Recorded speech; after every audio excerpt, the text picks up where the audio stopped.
Have you ever seen a picture that just makes you stop and wonder? A picture that seems to defy logic? There are incredible photos and videos circulating online that show a stunning natural phenomenon. They depict what looks like a distinct line in the middle of the ocean. On one side, the water is a deep royal blue. On the other, it's a much lighter, almost greenish blue. It looks like two entirely different bodies of water are meeting, but refusing to blend together. It's almost as if an invisible wall is standing between them, keeping them separate. This visual spectacle has captured the imagination of millions, sparking countless questions and debates across the internet. This isn't a camera trick or a clever digital edit. This is a real occurrence, often photographed where the mighty Atlantic Ocean meets the vast Pacific Ocean. Atlantic Ocean, Pacific Ocean.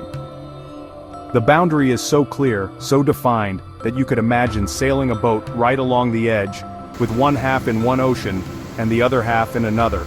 It's a powerful reminder of how complex and mysterious our planet can be.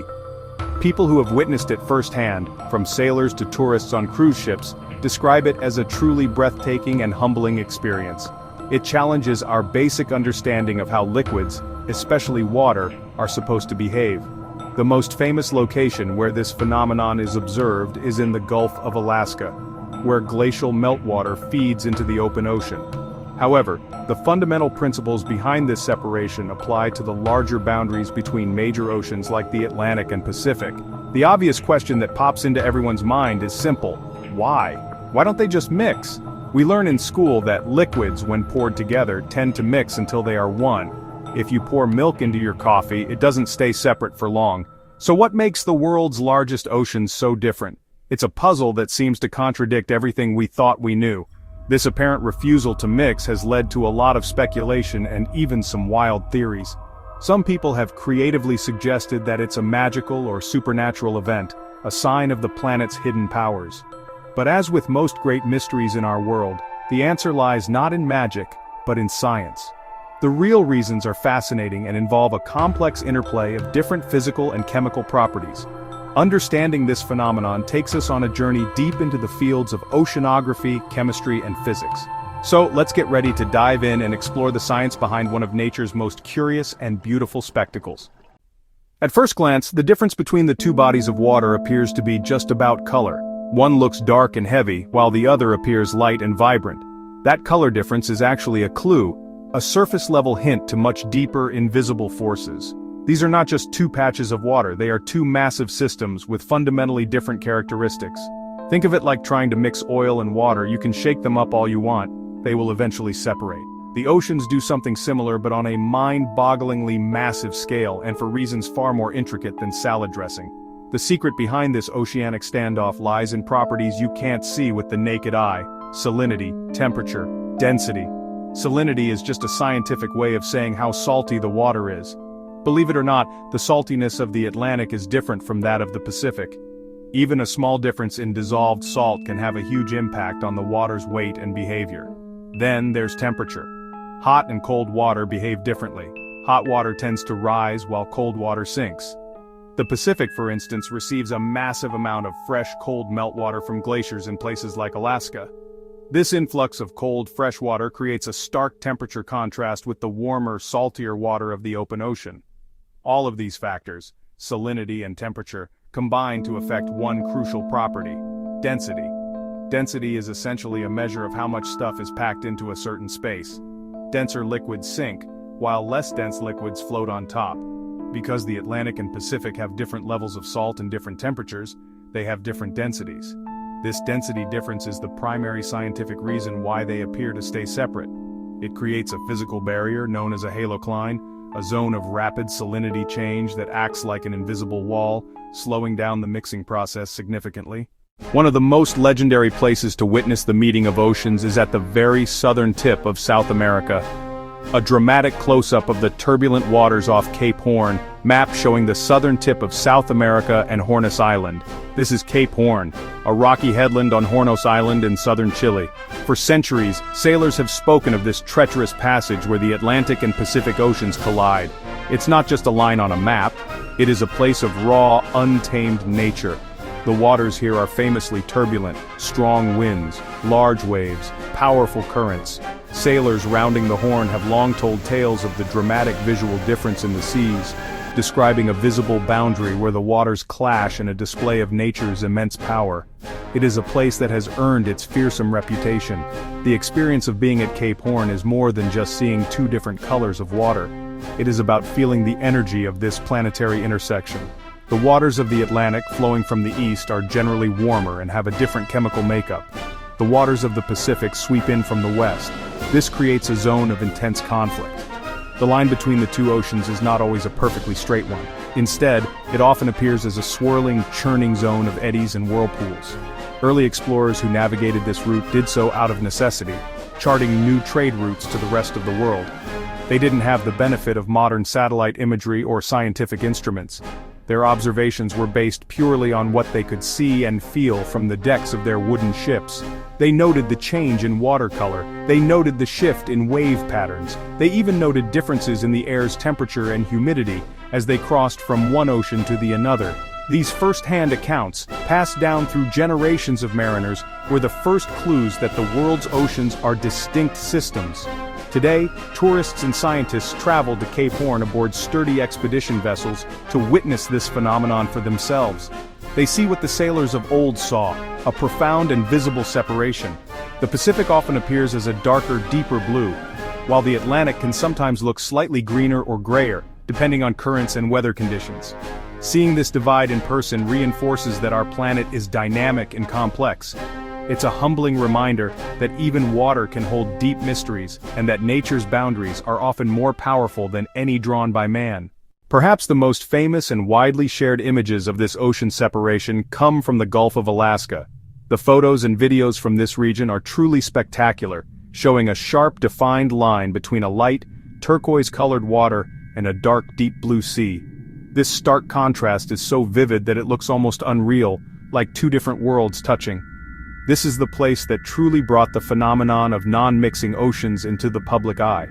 When people talk about the ocean's Great Divide, it is often an image from the Gulf of Alaska that they have in their minds. It is the perfect visual representation of this incredible natural wonder.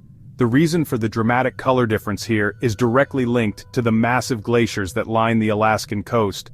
These glaciers are like slow-moving rivers of ice, and as they grind their way towards the sea, they pick up a huge amount of sediment, fine particles of rock and clay. When the glacial ice melts, this fresh water laden with sediment flows into the ocean.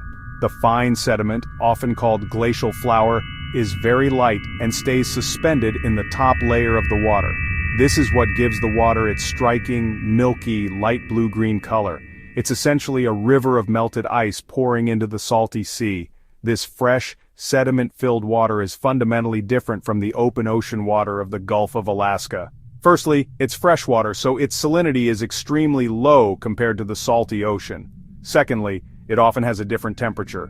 Most importantly, the density difference is huge. The less dense freshwater naturally wants to float on top of the heavier, saltier ocean water. This creates a very stable and visible boundary. It's not that the waters will never mix, they do, but the process is incredibly slow. The visible line you see is the front line of this very gradual mixing process. For a long time, people who saw these images believed they were witnessing the meeting point of the Pacific and Atlantic Oceans, but that's a common misconception. The Gulf of Alaska is part of the Pacific Ocean. What people are actually seeing is the meeting of fresh water from melting glaciers and the salt water of the Pacific itself. However, the scientific principles at play here, density, temperature, and salinity, are the exact same reasons why larger ocean bodies like the Atlantic and Pacific resist mixing at their boundaries. The Gulf of Alaska simply provides a more visually dramatic and easily observable example of this fascinating oceanographic principle in action. Another famous watery borderline exists not between two great oceans, but between an ocean and a major sea, the Strait of Gibraltar. This narrow strait is the only connection between the Atlantic Ocean and the Mediterranean Sea. For thousands of years, it has been a critical waterway for trade, migration, and warfare. But beneath its surface lies a fascinating oceanographic phenomenon. The water flowing out of the Mediterranean is fundamentally different from the water of the Atlantic Ocean that flows in. This creates an invisible deep water boundary that has profound effects on the entire region, shaping marine ecosystems and even the local climate. The Mediterranean Sea is a very unique body of water. It is almost completely enclosed by land, and it experiences high rates of evaporation due to the warm, dry climate of the region. As the water evaporates, the salt is left behind, making the Mediterranean water significantly saltier and therefore denser than the water in the Atlantic Ocean. When this super salty, heavy Mediterranean water flows out into the Atlantic through the Strait of Gibraltar, it doesn't mix easily with the less salty Atlantic water. Instead, being denser, it sinks. It cascades down the continental slope as a massive underwater waterfall, forming a distinct layer deep within the Atlantic. This underwater river of salty Mediterranean water can be traced for hundreds, even thousands of miles out into the Atlantic Ocean. It travels as a warm, salty tongue, influencing ocean currents far from its source. On the surface, the less dense Atlantic water flows into the Mediterranean to replace the water lost to evaporation. So at the Strait of Gibraltar you have a two-way flow, lighter Atlantic water coming in at the top, and heavier Mediterranean water going out at the bottom. This exchange is slow and the layers remain largely separate, showcasing the power of density differences on a grand scale. While you might not see a dramatic color line on the surface like in the Gulf of Alaska, sailors have noticed the effects for centuries. They observed different currents at different depths, a puzzle that hinted at the complex layering beneath. Modern oceanographers use sophisticated instruments to map this incredible two-layer flow. The Strait of Gibraltar serves as a perfect natural laboratory for studying how water bodies with different salinity and density interact. It demonstrates that ocean boundaries are not just on the surface but can exist deep below, creating hidden structures and pathways that shape the behavior of the world's seas. At the heart of why these massive bodies of water behave so differently is a property we're all familiar with: salt. The scientific term for this is salinity, which is simply a measure of how much dissolved salt is in the water. You might think that all ocean water is equally salty, but that's not the case at all. The Atlantic Ocean, on average, is slightly saltier than the Pacific Ocean. This might not sound like a big deal, but when you consider the immense volume of these oceans, even a small difference in salinity creates a significant distinction, fundamentally changing the water's physical properties and how it interacts with its surroundings. So why is the Atlantic saltier? It comes down to geography and climate. The Atlantic is a relatively narrow ocean flanked by large continents. It receives fresh water from major rivers like the Amazon and the Congo, but it also experiences high rates of evaporation, especially in its tropical and subtropical regions. The water vapor from this evaporation is carried by prevailing winds across the narrow Isthmus of Panama and falls as rain into the Pacific. This process effectively acts like a giant distillation machine, removing fresh water from the Atlantic and depositing it in the Pacific, leaving the Atlantic with a higher concentration of salt. This difference in salinity has a profound effect on the water. Salt makes water heavier. Think about it. If you dissolve a spoonful of salt in a glass of water, you've added mass to that water without really changing its volume, making it denser. The same principle applies on an oceanic scale. The saltier water of the Atlantic is denser and heavier than the less salty water of the Pacific. When these two oceans meet, the heavier Atlantic water has a natural tendency to sink below the lighter Pacific water. This resistance to mixing at the surface is the first major piece of our scientific puzzle. This salinity-driven separation is a powerful force. It helps to drive deep ocean currents that circulate water around the globe. The boundary created by the salinity difference is known as a halocline, which translates to salt slope. This halocline acts as a barrier, slowing the mixing process considerably. While the waters do eventually mix over very long periods and great distances, the immediate visual effect at their meeting points is one of separation, as if two distinct liquids are carefully layered on top of one another, all because of a slight difference in their salt content. Another crucial factor in this oceanic separation story is temperature. Just like salinity, the temperature of ocean water is not uniform across the globe. The Atlantic and Pacific Oceans have different temperature profiles, which contribute significantly to their reluctance to mix. We all know from basic physics that warm water is less dense and tends to rise, while cold water is denser and sinks. This simple principle, which you can see when you run a hot bath, plays out on an unimaginably vast scale in the world's oceans, creating another layer of separation between the Atlantic and the Pacific at their boundaries. The temperature differences arise from a variety of factors, including ocean currents, latitude, proximity to landmasses, and ice sheets. For instance, in the North Atlantic, the powerful Gulf Stream current brings warm tropical water far to the north, making the Atlantic generally warmer at comparable latitudes than the Pacific. Conversely, in areas like the Gulf of Alaska in the Pacific, the influx of frigid meltwater from glaciers creates vast regions of extremely cold surface water. This creates a sharp temperature contrast. A thermal barrier. This temperature-driven barrier is known as a thermocline, which means temperature slope. It is a layer within a body of water where the temperature changes rapidly with depth. When two large masses of water with different temperatures meet, a vertical thermocline can form between them. This acts like an invisible wall. The molecules in the colder water are moving more slowly and are packed closer together, making it denser. The warmer water, with its more energetic and spread-out molecules, is lighter and floats, reinforcing the separation. The combination of a thermocline and a halocline creates an incredibly stable boundary. Imagine trying to mix cold, heavy cream with warm, light coffee. They will resist mixing for a time.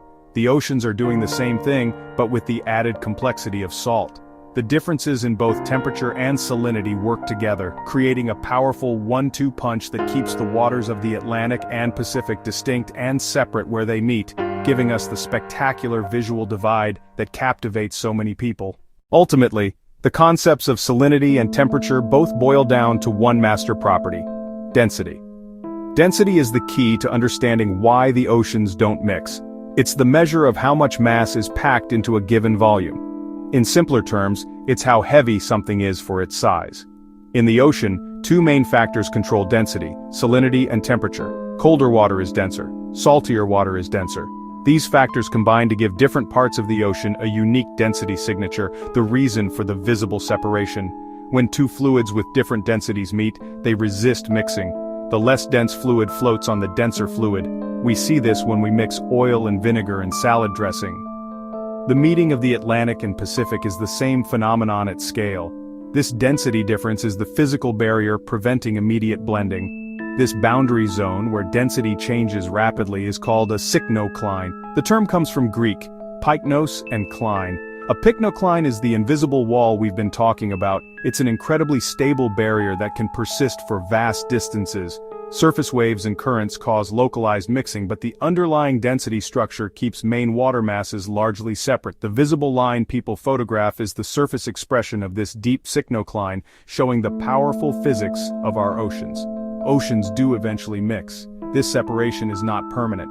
Over long periods and with massive ocean currents, eddies and storms, water from the Atlantic and Pacific gets blended.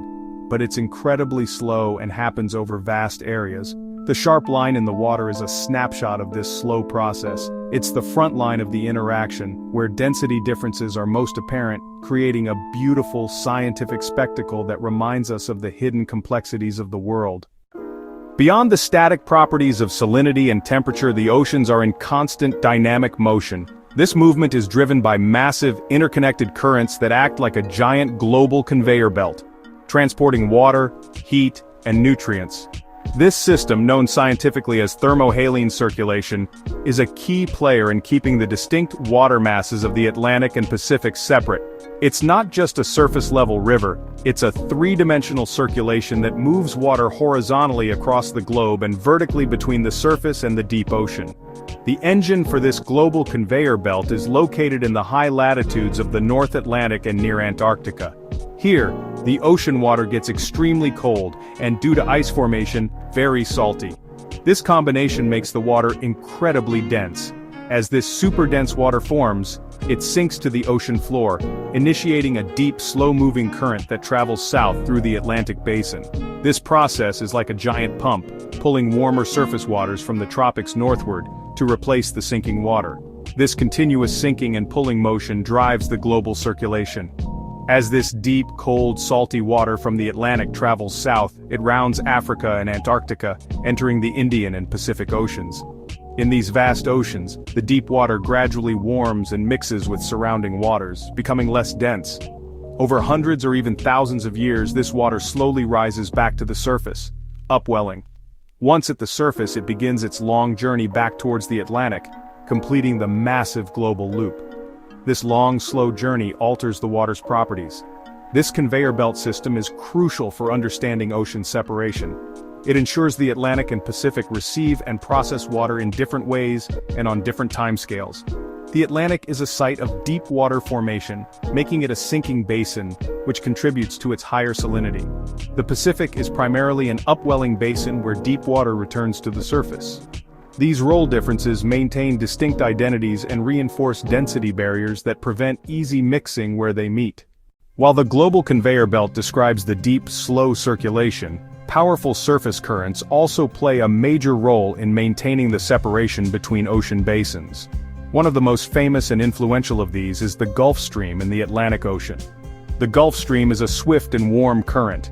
It originates in the Gulf of Mexico. It sweeps up the eastern coast of the United States, and then flows across the Atlantic towards Europe. It acts like a massive river within the ocean, transporting an enormous volume of warm, salty water from the tropics to the higher latitudes, fundamentally shaping the character of the North Atlantic. The Gulf Stream is not just a gentle flow, it is a powerful, well-defined current with distinct boundaries.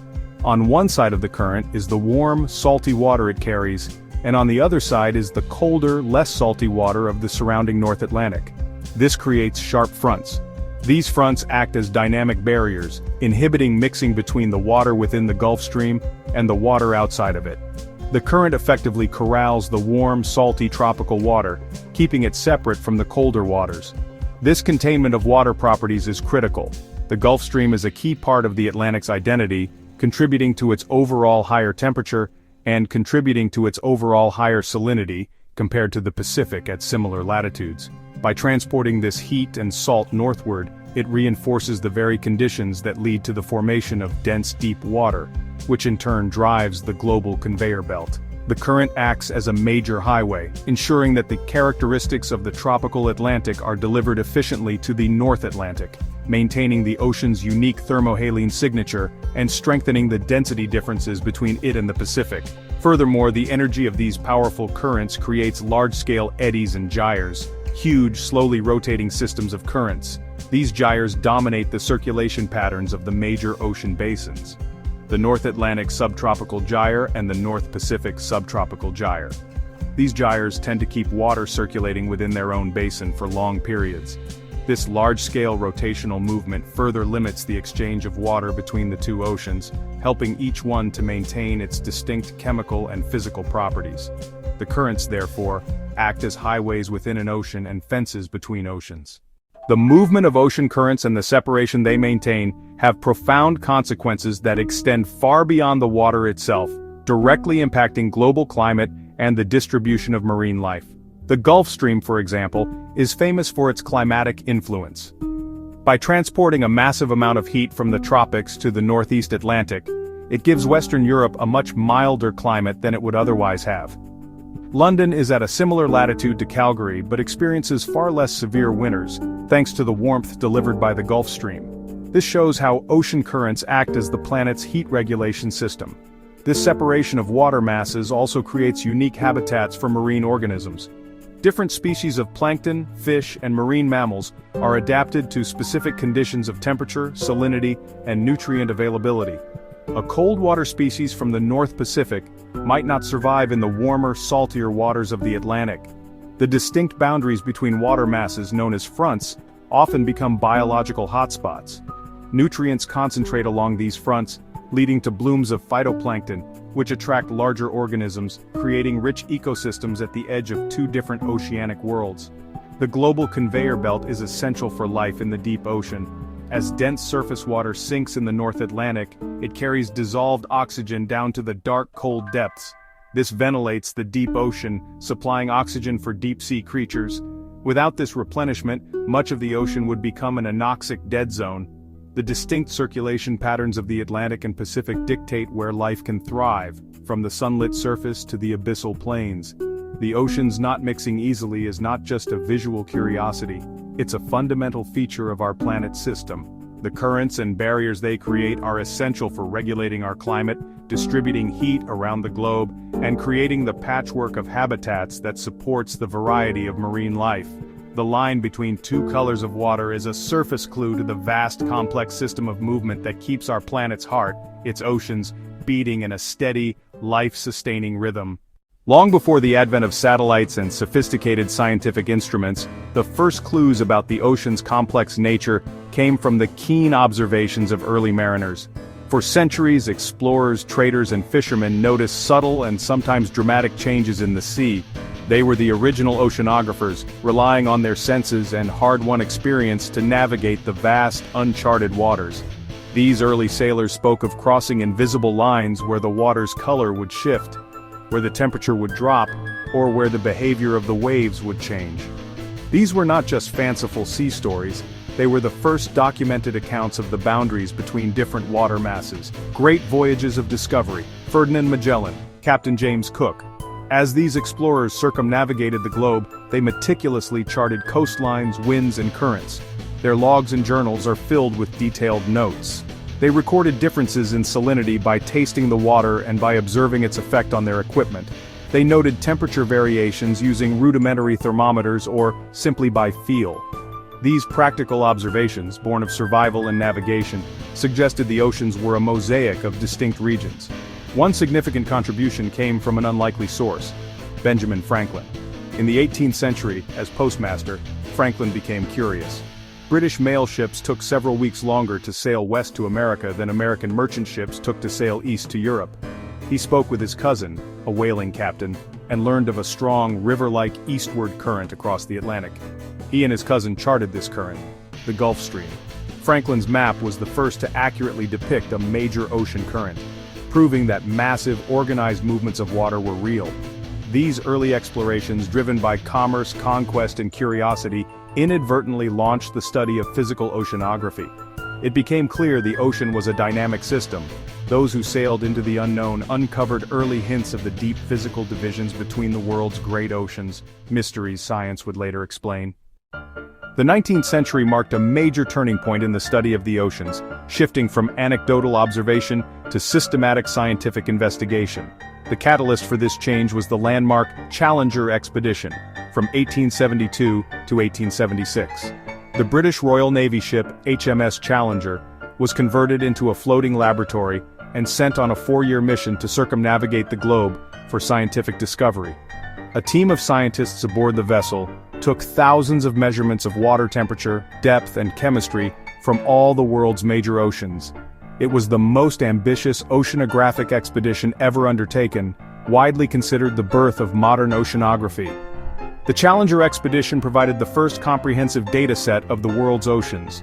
For the first time, scientists could compare the properties of the Atlantic, Pacific, and other oceans using standardized measurements. The expedition's findings confirmed what sailors had long suspected. They discovered that temperature changed dramatically with depth. They meticulously mapped the seafloor, and their chemical analyses showed salinity levels were not uniform, a key reason different ocean waters resist mixing. Following the Challenger expedition, the field of oceanography blossomed. Scientists like Fridtjof Nansen made crucial discoveries about how wind drives currents. Later, scientists like Harold Sverdrup and Walter Munk developed mathematical models to describe the interplay of wind, temperature, salinity, and density. Those models laid the theoretical foundation for our modern understanding of global ocean circulation, including the Great Ocean Conveyor Belt. The 20th century brought even more advanced tools.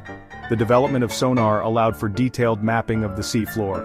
Electronic sensors provided continuous, real-time data on temperature and salinity. Most recently, satellite oceanography has revolutionized the field. Satellites can measure sea surface temperature, sea surface height, and sea surface salinity, giving us a continuous global view of the ocean's dynamic surface. These modern technologies built on the legacy of early explorers, letting us see the grand, slow dance of the oceans in unprecedented detail, finally solving why the seas appear to keep their distance. Today, in the 21st century, with all our advanced technology and scientific understanding, the fundamental reasons why the oceans appear separate remain unchanged. The laws of physics that govern the properties of water have not been altered. The principles of density, driven by differences in temperature and salinity, are as constant as gravity itself. The Atlantic Ocean continues its unique atmospheric and geographic relationship, with higher evaporation rates and the transport of freshwater vapor to the Pacific, which maintain its slightly higher salinity. This enduring difference in salt content ensures that Atlantic water is, on the whole, denser than Pacific water, perpetuating the primary barrier that resists mixing at their boundaries. Furthermore, the planet's major circulatory systems, in the atmosphere and the oceans, continue to operate on a grand scale, reinforcing these differences. The massive ocean currents like the Gulf Stream and the global ocean conveyor belt are still running, driven by the same thermal and saline differences that have existed for millennia. These currents act as immense, persistent barriers, corralling water within their respective basins. The separation we see today is not a new phenomenon. It is a timeless feature of our planet's dynamic equilibrium. Modern science has only served to confirm and refine our understanding. Using an array of sophisticated tools from autonomous underwater vehicles to satellite altimeters, oceanographers can now monitor these properties in real time and with incredible precision. Recent discoveries have not overturned the core principles but have added layers of complexity, revealing the intricate dance of eddies, fronts, and underwater waterfalls that characterize the meeting zones. The boundary is not a static wall, but a dynamic, chaotic zone of slow exchange. The phenomenon persists today simply because the planetary scale forces that create it are still very much in action. The sun heats the water, the wind drives evaporation, and the Earth's rotation guides the currents in a perpetual cycle. As long as these fundamental forces are at play, the great oceans will continue to maintain their distinct identities, providing us with the beautiful and humbling spectacle of their apparent separation where they meet. While the fundamental principles of ocean separation remain constant, our planet is undergoing significant changes, and these changes are beginning to impact the delicate balance of the world's oceans. The primary driver of this change is global climate change, which is warming the planet and altering the water cycle. One of the most visible effects is the rapid melting of glaciers and ice sheets in places like Greenland and Antarctica. This is pouring an unprecedented amount of cold, fresh water into the oceans. This influx is directly affecting the salinity and temperature of the surface waters, with the potential to alter the density contrasts that keep the oceans separate. This addition of fresh water is particularly concerning in the North Atlantic, a critical engine room for the global ocean conveyor belt. The sinking of cold, salty water in this region depends on the water being sufficiently dense. If too much fresh meltwater pours in, it can create a stable, buoyant layer on the surface, effectively putting a lid on the ocean and slowing down, or even shutting down this sinking process. Scientists are actively studying whether this could weaken major currents like the Gulf Stream. A change in these currents would not only affect climate patterns, but could also change the very nature of the boundary between the Atlantic and Pacific over the long term. Recent discoveries have already highlighted the sensitivity of these boundaries. For example, studies in the Gulf of Alaska show that the intensity of the meltwater plumes vary from year to year, depending on how warm the summer was. In warmer years, the visual line of separation is more pronounced and covers a larger area.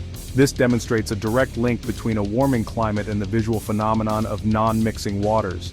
While this might make the spectacle more dramatic, it's a symptom of a much larger and more concerning planetary shift. The future of these ocean boundaries in a warming world is a critical area of ongoing research. While the oceans will not suddenly start mixing freely, the location, strength, and characteristics of their boundaries are likely to shift. The complex interplay of warming temperatures, changing salinity, and altered currents means the future is hard to predict with certainty. What remains clear is that the very forces that create the captivating lines in the sea are themselves being altered by human activity. The phenomenon that happens today might look different tomorrow, serving as a powerful visual indicator of our planet's response to a changing climate. So we return to our original captivating question: why don't the great oceans, like the Atlantic and Pacific, simply mix together? As we've journeyed through the science, we've discovered that the answer isn't a simple one. It's not due to some magical, invisible wall, but rather a beautiful and complex symphony of physical and chemical differences. The most fundamental reason for this apparent separation is density. Just like oil and vinegar, waters with different densities resist mixing. The denser, heavier water has a natural tendency to sink beneath the less dense, lighter water, creating a barrier that is as real as any solid wall. This crucial difference in density is orchestrated by two primary factors: salinity and temperature. We've learned that the Atlantic Ocean is, on average, slightly saltier than the Pacific. This is due to a grand planetary process where water evaporates from the Atlantic, is carried by winds, and falls as rain into the Pacific, effectively leaving the Atlantic with a higher salt concentration. At the same time, temperature plays its part. Cold water from melting glaciers or polar regions is much denser than the warm water found in the tropics. When waters of different saltiness and different temperatures meet, they create a powerful density boundary, known as a synchrocline, that dramatically slows down the mixing process. On top of these inherent properties, we have the immense and constant motion of the oceans. Powerful currents like the mighty Gulf Stream act as rivers within the sea, corralling water masses and keeping their unique properties contained for thousands of miles. On an even grander scale, the global ocean conveyor belt ensures a continuous, slow circulation, driven by the sinking of cold, salty water in the North Atlantic. These currents are the conductors of the symphony, ensuring that the different sections of the oceanic orchestra, Atlantic, Pacific, Indian, maintain their distinct characteristics. Therefore, the stunning visual line we see in photographs from places like the Gulf of Alaska is the surface-level expression of all these deep, powerful forces at play. It's a snapshot of a slow-motion dance, a front line where two distinct bodies of water begin their gradual, centuries-long process of blending. It is not that they never mix, but that they mix incredibly slowly. The apparent refusal to mix is a direct and beautiful consequence of the fundamental laws of physics playing out on a planetary scale, a testament to the intricate and interconnected systems that govern our world. The mystery of the two oceans that don't mix is a perfect example of our planet being simple, yet breathtakingly complex. What starts as a simple visual puzzle, a line in the water, unfurls into a grand story involving global climate, ancient explorers, and the very physics that holds the universe together. It's a powerful reminder. There are still wonders to discover, secrets hidden in plain sight, waiting for a curious mind to ask, why? The oceans cover more than 70% of our planet, yet we've explored less of the deep sea than the surface of the moon, leaving countless mysteries in the dark, cold depths. This phenomenon illustrates the delicate balance that governs planetary systems. The same forces that create these boundaries also regulate our climate, move heat from equator to poles, and supply oxygen that supports deep sea life. The oceans aren't just vast pools of water, they are the beating heart of Earth's climate system. Understanding this complexity is essential, especially as we face a changing climate. As we've seen, this balance is being tested. Warming pours fresh water from melting glaciers into the sea, potentially altering the density differences that drive the system. The future of these ocean boundaries, and their currents, is uncertain. The captivating lines may grow stronger in some areas and fade in others, acting as a visual barometer of planetary health. They signal changes in the vast interconnected engine of the world's oceans, immense in power, surprising in fragility. Next time you see two different colored seas meeting, you'll know the science behind it. You'll see more than a line in the water. You will see a symphony of density, temperature, and salt. You will see the legacy of ancient mariners and the cutting edge of modern science. You will see the immense, beautiful, complex machinery of our living planet. The oceans keep their secrets well, but every question deepens our appreciation for their enduring majesty. There is always more to explore, always more to understand, right here on our blue planet.